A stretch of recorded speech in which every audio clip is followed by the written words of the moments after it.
여러분 안녕하십니까? 채널K 뉴스입니다. 뉴저지주 팰리세이드 파크에서는 한인 상권이 밀집해 있는 브로드 애비뉴를 코리아웨이로 변기하는 사업이 추진되고 있는데요. 내년 초부터 펠팍시 의회에서 본격적으로 논의가 될 것으로 보입니다. 금홍기 기자가 보도합니다. 팰리세이드 파크 한인회 코리아웨이 변기 추진 자문위원회는 오늘 제임스 로튼드 시장에게 코리아웨이 변기가 조속히 이루어질 수 있도록 협조를 부탁한다는 공식 사안을 전달했습니다. 로튼드 시장은 내년 1월부터는 시의회에서 코리아웨이 변기에 대한 본격적인 논의가 이루어질 것 같다고 말했습니다. 또 로튼드 시장은 시의회에 승인을 거치게 되면 코리아웨이 변기에 들어가는 모든 비용은 타운 정부에서 부담할 계획이라고 밝혔습니다. So we don't need any money donations to do this. That's not a concern. That's not what's holding us back. That's something the borough would happily do once we get to the point of getting it completed. We can handle that. 자문위가 도로 표지판 설치 비용으로 한인 사회로부터 모금한 기금은 자문위의 운영 자금으로 쓰여질 계획입니다. 자문위는 코리아웨이 변기가 성사되면 관광객 유치를 위한 홍보 등의 비용이 소요될 것으로 보인다며 한인 사회에서 모금한 기금을 유용하게 활용하겠다는 설명입니다. 코리아웨이가 명실공히 미 동부의 한류 문화의 중심센터라든지 한류 경제의 중심센터로 이렇게 발전시켜 나가는 하나의 그런 롤 모델로. 타운 정부에서는 코리아웨이 변기에 대해 긍정적으로 검토하고 있지만 반대하는 타민족 주민들의 눈치도 봐야 하는 상황입니다. 반대 여론을 잠재우고 코리아웨이 변기 사업을 성사시키기 위해서는 자문위의 역할이 그 어느 때보다 중요해 보입니다. 채널K 뉴스 금홍기입니다. 코리아타운 플라자 건립을 위한 두 번째이자 마지막 주민공청회가 어제 열렸습니다. 교통 혼잡과 치안 문제를 둘러싸고 여전히 주민들의 의견이 엇갈렸지만 일부 주민들은 플라자 조성의 이점을 이해하고 반대 의견을 철회했습니다. 퀸즈 한인회와 뉴욕시 교통국은 어제 오후 뉴욕 한인봉사센터에서 제2차 공청회를 열고 플라자 건립에 반대하는 시민단체와 지역주민 40여 명을 적극 설득했습니다. 류재봉 회장은 이날 공청회를 통해 많은 오해를 풀 수 있었다며 오는 12월 커뮤니티 보드 7에서 최종 찬반 투표를 실시할 계획이라고 밝혔습니다. 시 교통국 관계자도 플라자가 조성되면 이전보다 더욱 안전하고 차량 통행이 원활한 거리가 될 것이라고 강조했습니다. 그동안 토니 아벨라 뉴욕주 상원의원과 일부 시민단체들은 기자회견까지 열고 공개적으로 플라자 건립에 반대해왔습니다.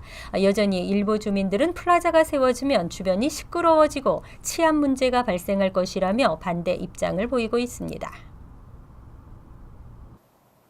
퀸즈 플러싱 149가 먹자골목에 교량 보수공사가 지연되면서 이에 따른 피해보상 집단소송이 준비 중입니다. 하지만 지역 상인들의 협조가 저조한 것으로 나타났습니다.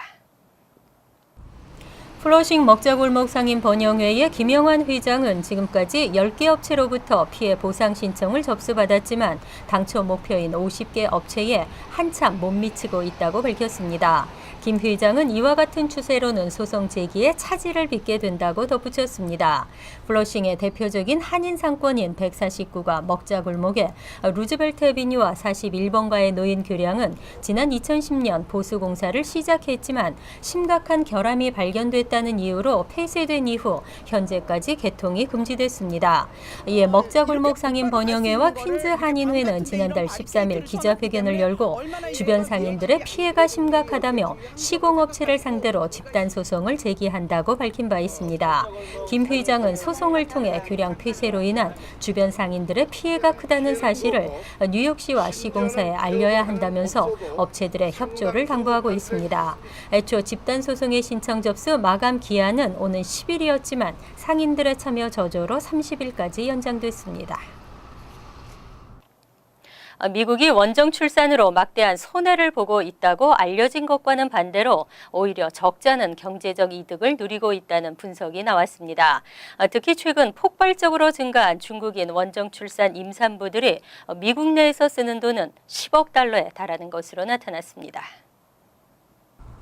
월스트리트저널의 보도에 따르면 미국에서 원정 출산으로 태어나는 아이는 해마다 4만 명에 달하고 있습니다.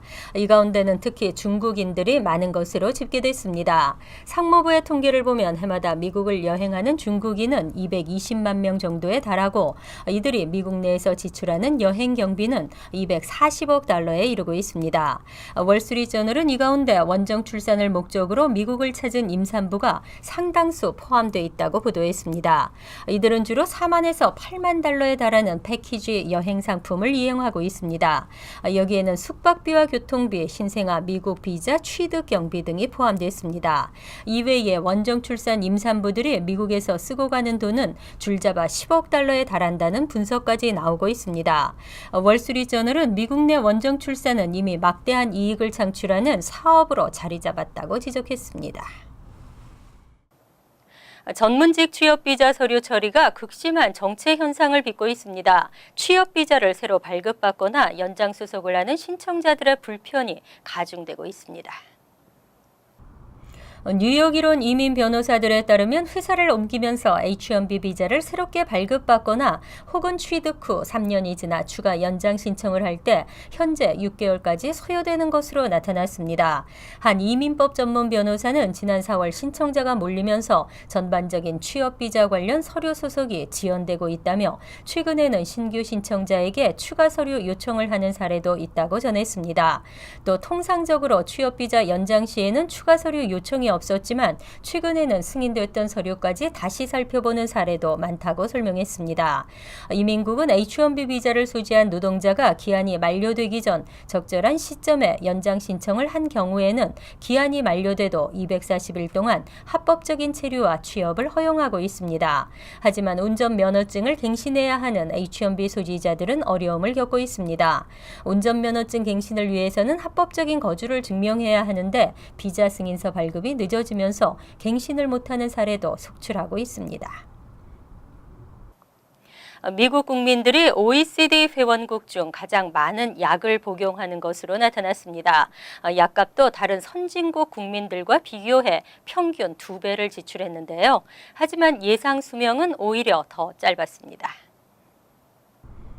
경제개발협력기구의 2015년 연례 건강보고서에 따르면 지난 2013년 기준 미국 국민은 1인당 연평균 1,026달러를 약값으로 지출했습니다. 34개 OECD 회원국 가운데 최고로 전체 회원국 평균인 연간 515달러의 2배에 달했습니다.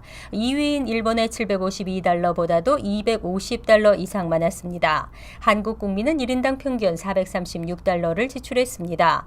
또 미국은 의료 비용이 국내 총 생산에서 차지하는 비중도 16.4%로 가장 높았고 전체 평균 8.9%에 약 2배에 달했습니다. 처방약을 복용하는 미 국민들이 크게 증가했을 뿐만 아니라 약값 자체가 크게 오른 것도 주요 원인으로 분석됐습니다. 특히 미국은 심장마비 등 급성 질환 치료에는 최고 수준이었지만 천식과 당뇨 등 만성 질환 예방은 평균 이하로 조사돼 많은 약값 지출의 원인으로 지목됐습니다. 하지만 미국 국민의 예상 수명은 78.8세로 OECD 회원국 평균 80.5세보다 2년 짧았습니다. 예상 수명은 일본이 83.4세로 가장 길었고 한국은 81.8세로 12번째를 기록했습니다. 아시안 학생들이 영어, 수학 모두에서 타인종보다 높은 성적을 나타냈습니다. 올 봄에 치러졌던 뉴저지주 새 표준시험 결과입니다. 특히 기하학에서는 압도적으로 월등한 성적을 보였습니다. 어제 주 교육국이 발표한 보고서에 따르면 4학년 영어 시험의 경우 아시안 학생들의 평균 합격률은 78%로 나타났습니다. 백인은 62%, 흑인은 29%, 히스패닉 33%보다 월등히 높았습니다. 또 7학년 영어 시험에서도 아시안 학생들의 합격률은 80%로 백인 61%, 흑인 30%, 히스패닉 35%보다 월등하게 높았습니다. 3에서 11학년까지 아시안 학생들의 성적은 성적은 모두 타인종 학생들을 압도했습니다. 수학시험 성적도 비슷한 결과를 보였습니다. 4학년 아시안 학생들의 평균 합격률은 75%로 백인 49%, 흑인 19%, 히스패닉 24%보다 높았습니다. 특히 기하학 시험의 경우 아시안 학생들은 56%가 합격한 반면 백인은 27%, 흑인과 히스패닉은 각각 6%와 9%에 그쳤습니다. 다만 전체적으로는 학년이 높아질수록 합격률이 낮아지는 경향을 보였습니다. 영어 시험의 경우 7학년 아시안 학생 합격률은 80%에 달했지만 10학년은 61%로 다소 낮았습니다. 대학의 학비가 가파르게 상승하고 있습니다. 정부가 개입해 자발적 등록금 인하를 유도하고 있지만 공사립 모두에서 학비는 계속 인상됐습니다. 칼리지 보드의 학비 동향 및 학비 보조에 관한 연례 보고서에 따르면 2015에서 16학년도 기준 4년제 공립대학의 연평균 거주민 학비는 9,410달러로 조사됐습니다. 전년도보다 2.9% 인상되면서 $10,000에 육박하고 있습니다. 2년제 공립대학도 지난해에 비해 3% 올라 3,435달러를 기록했습니다. 특히 4년제 비영리 사립대학은 3.6% 인상되면서 연평균 32,405달러를 기록했습니다. 기숙사 비용도 3% 이상 오르면서 4년제 공립대학의 경우 연간 1,138달러를 기록했고 4년제 비영리 사립대학은 11,516달러에 달했습니다. 타주 출신과 유학생 대상의 4년제 공립대학의 경우는 학비가 3.4% 인상되면서 연평균 3만 달러를 훌쩍 넘었습니다. 4년제 공립대학 거주민의 주별 평균 연간 학비를 보면 뉴욕의 경우 지난해 14,731달러에서 429달러 증가한 15,160달러로 전국 33위를, 뉴저지주는 8,837달러에서 280달러 증가한 9,117달러로 전국 31위를 차지했습니다. 뉴욕 시내 데이케어 센터에도 등급제가 추진됩니다. 식당 등급제와 같이 안전과 운영 면에서 등급제를 매긴다면 학부모들이 교육기관을 선택하는 데 도움이 될 것으로 보입니다.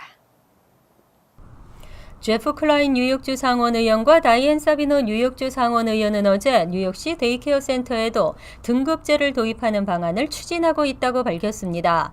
데이케어 센터의 라이센스 소지, 안전관리, 위생 등 각종 규정 위반 여부를 평가하고 안전과 위생 관리 등급을 매기는 시스템을 도입하겠다는 취지입니다. 이번 법안이 제정될 경우 데이케어 센터들은 일반 식당과 마찬가지로 ABC 등으로 매겨진 등급을 문 앞에 부착해야 합니다.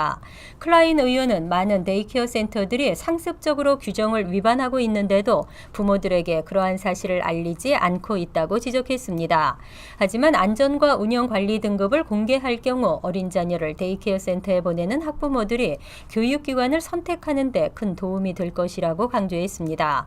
이에 대해 보건국은 아이들의 안전보다 중요한 것은 없다며 등급제 도입 여부를 충분히 검토해보겠다는 입장을 밝혔습니다.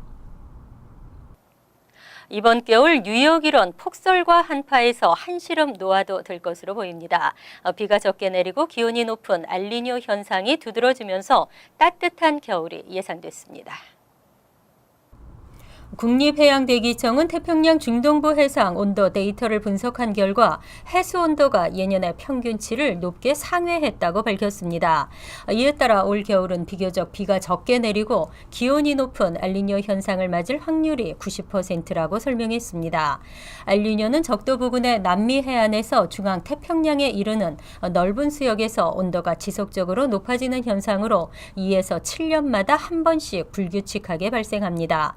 특히 이번 엘니뇨 현상의 규모는 지난 1997년에서 1998년과 비슷하게 사상 최대 규모에 이를 것으로 예보됐습니다. 오는 12월부터 내년 2월까지 올겨울 뉴욕 일원의 평균 기온은 예년에 비해 33% 이상 증가할 것으로 전망됩니다. 하지만 내년 2월쯤 뉴욕 일원의 대형 눈폭풍이 상륙할 것으로 예측됐습니다. 이어서 LA 지역 한인사회 소식입니다. 휴대전화에서 발생하는 전자파 관련 규정은 20년 전과 변함이 없습니다. 하지만 스마트폰을 항상 지니고 다니는 현대인들이 전자파에 노출되는 정도는 어떨까요? 김정균 기자입니다. 흔히 2G 폰으로 불렸던 플립폰. 이 폰으로는 요즘처럼 인터넷을 사용하거나 와이파이에 연결하는 일은 없었습니다. 하지만 스마트폰은 다릅니다. 실시간 인터넷과 연결돼 있고 와이파이 신호도 어디서든 잡힙니다. 다시 말해 전자파 노출이 예전보다 훨씬 더 많아진 겁니다. And it's the irregular, pulsed nature of the signal over thousands of minutes, over many years, that we believe can cause a great problem for children and for the rest of us as well. 게다가 연방통신위원회가 정한 휴대전화 전자파 규정이 20년 전 그대로라 전자파를 피하기는 더 어려워졌습니다. 특히 이 규정은 200파운드 이상의 성인에게 적용되는 것으로 어린 아이들이나 임신부에 침투하는 전자파량은 기준치를 훨씬 초과할 것이라는 게 전문가들의 설명입니다. Children are not little adults. The skull is thinner. Also, the volume of the brain is less compared to 200 plus size man. 한편 연방회계감사원이 몇 해 전부터 통신위원회에 새로운 전자파 규정 반영을 요청했음에도 업체를 대변하는 휴대전화 통신산업협회는 기존 규정이 맞다며 맞서고 있습니다. 결국 전자파의 몸속 침투를 피하기 위해서는 휴대전화 사용 빈도를 줄이거나 스피커폰을 사용하는 등 개인적인 노력이 필요한 상황입니다. MBC 뉴스 김정균입니다. 한인 커뮤니티 변호사협회가 이 취임식을 통해 새로운 출발을 알렸습니다. 9대 회장에 취임한 김금규 변호사는 한인 커뮤니티를 위한 봉사는 물론 회원 간 관계 강화를 위해 최선을 다하겠다고 말했습니다.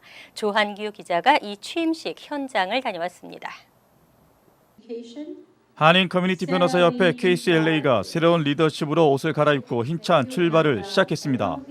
어제 저녁 LA 한인타운의 한 호텔에서 열린 KCLA 이 취임식에서 9대 회장에 취임한 김금규 변호사는 선임자들이 만들어 놓은 프로그램은 물론 새로운 프로그램을 개발해 더욱 정진해 나갈 것이라고 말했습니다.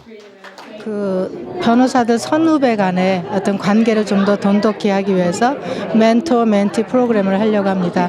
물론 전에도 하고 있었지만 제가 이번엔 좀 더 보강을 해서 정말 직접적인 혜택을 서로 받을 수 있도록 제가.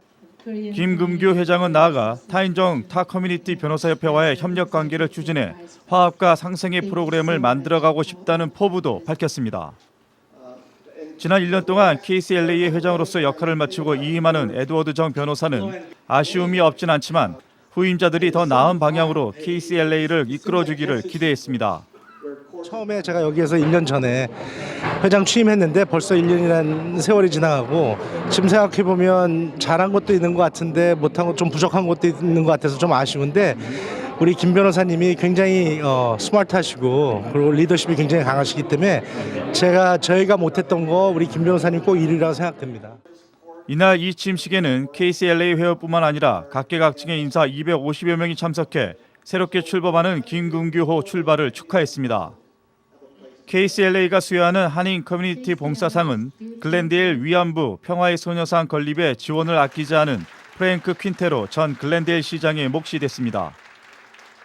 한 달에 한 번씩 노인센터에서 실시되고 있는 무료 법률 클리닉 행사를 시작으로 1년에 한 번 개최되는 판사들과의 만찬 행사 등 커뮤니티 봉사는 물론 주류 사회와의 관계 유지를 위한 노력을 해온 한인 커뮤니티 변호사협회 KCLA.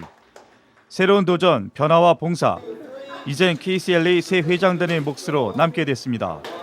TVK 뉴스 조한규입니다. 월드리포트입니다. 낙태를 허용할 것인지 아닌지를 놓고 찬반 의견이 엇갈리고 있는데요. 낙태한 여성을 용서하라는 교황의 선포가 어떤 영향을 미칠지 주목되고 있습니다. 약자에 대한 사랑을 늘 몸으로 실천해 보이는 프란치스코 교황. 이혼과 동성애에 대해서도 관대한 태도를 보여 포용과 자비의 아이콘이 된 교황이 또 한 번 파격적인 지침을 선포했습니다. 오는 12월 시작되는 자비의 희년을 맞아 한시적으로 낙태한 여성을 용서하도록 한 겁니다. Which will give them the encouragement to go to a priest, to face the past and what's happened, and to experience the awesome mercy of God. 그동안 가톨릭에서는 낙태를 살인으로 간주해 낙태한 여성이나 낙태 시술을 한 사람들을 파문해 왔습니다. 특히 가톨릭 신자가 많은 남미에서는 낙태가 엄격하게 금지되고 있습니다. 새아버지의 성폭행으로 임신한 파라과이의 11살 소녀. 어머니는 딸의 낙태를 허락해달라고 보건장관에게 호소했지만 거부당했습니다. 낙태는 임산부의 목숨이 위험할 때에만 허락이 되는데 당시 소녀의 건강에는 문제가 없었기 때문입니다. A las 8:30 comenzó la cirugía y a las 8:33 nació una nena de 3 kilos con 50 gramos sin ninguna complicación. 이처럼 대부분의 남미 국가에서 낙태가 엄격히 금지되다 보니 스스로 낙태하는 방법을 알려주는 동영상까지 놔두는 실정입니다. Cierran los ojos, respiran y se dejan caer. 계단에서 굴러 떨어지라거나 망가진 하이를 신고 걷다가 넘어지라는 등 위험천만한 내용 일색입니다. 이렇다 보니 그동안 남미에서는 낙태를 허용하라는 시위가 끊이지 않고 있습니다. El derecho de todas las mujeres a decidir sobre nuestros cuerpos. Estamos reclamando que se despenalice el aborto, lamentablemente solamente en caso de violación. 이 때문에 사제들과 가톨릭 신자는 물론 일반인들도 시대의 변화에 발맞춘 처사라며 교황의 발언을 환영하는 분위기입니다. I hope that this Pope will continue to do those things who make the church in generally, I think, a little bit more attractive. 교황의 이번 선포로 남미 국가들의 낙태에 대한 인식이 달라질지 관심이 쏠리고 있습니다. 간추린 소식입니다. 조앤 최 뉴욕시 보건국 한인 담당관이 오늘 앤드류 코모 뉴욕 주지사 사무실의 아시안 아메리칸 커뮤니티국 부국장으로 지명됐습니다. 최 부국장은 앞으로 아시안 아메리칸 주민들의 목소리를 주지사 사무실에 전달하고 주지사 사무실이 아시안 아메리칸을 대상으로 시행하는 각종 정책에 대해 알리는 역할을 맡게 됩니다. 새 업무는 이르면 이달 말부터 시작됩니다. 뉴욕 일원 한인 참전용사들의 베테랑스 데이인 오는 11일 맨해튼에서 열리는 제96주년 제양 군인의 날 퍼레이드에 참가합니다. 이날 행사에는 6.25 참전 유공자회 뉴욕지회, 제양 군인의 미 북동부 지회 등 250명가량의 한인 참전용사들이 함께 행진하게 되는데 역사상 가장 많은 한인 참전용사들이 참가할 예정입니다. 행진 선두에는 김기환 뉴욕 총영사와 육군 중장 출신 박용옥 제양 군인의 육군 부회장이 서게 됩니다. 3년 전 북한에 들어갔다 지난해 11월 8일 풀려난 케네스 베시가 비망록을 출간합니다. 비망록 북한 수감 생활의 진짜 이야기는 내년 5월쯤 기독교 서적 출판사 토머스 넬슨에서 발간됩니다. 비망록에는 북한에 들어가게 된 경위, 북한 당국에 의한 체포와 구금, 가혹했던 수감 생활, 미 정부와의 비밀 협상에 의한 석방 과정이 상세하게 수록된 것으로 알려졌습니다. 역대 노벨상 수상자 5명이 내년 5월 북한을 방문할 계획인 것으로 전해졌습니다. 2003년 노벨 화학상 수상자인 아그레 교수는 미국의 소리 방송과의 인터뷰에서 이같이 전했습니다. 오스트리아 인사의 기부로 노벨상 수상자들이 아시아 대학들을 방문하는 특별 프로그램이 있는데 이 중 방북은 국제평화재단이 주관하는 브리지스 평화의 문화를 향한 대화 행사의 일환입니다. 환율과 증권 소식입니다.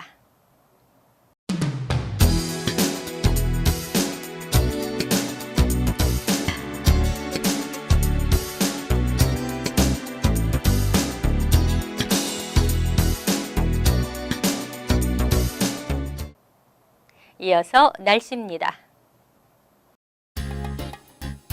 토요일은 대체로 흐린 가운데 쌀쌀하겠습니다. 낮 최고 기온은 64도, 섭씨 18도, 밤 최저 기온은 45도, 섭씨 7도로 예상됩니다. 일요일은 아주 맑고 쾌청한 가을 하늘에 역시 쌀쌀하겠습니다.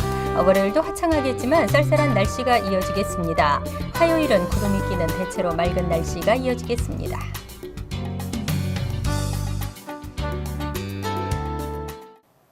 항상 여러분과 함께하는 채널K 뉴스 여기서 마칩니다. 편안한 주말 되시기 바랍니다.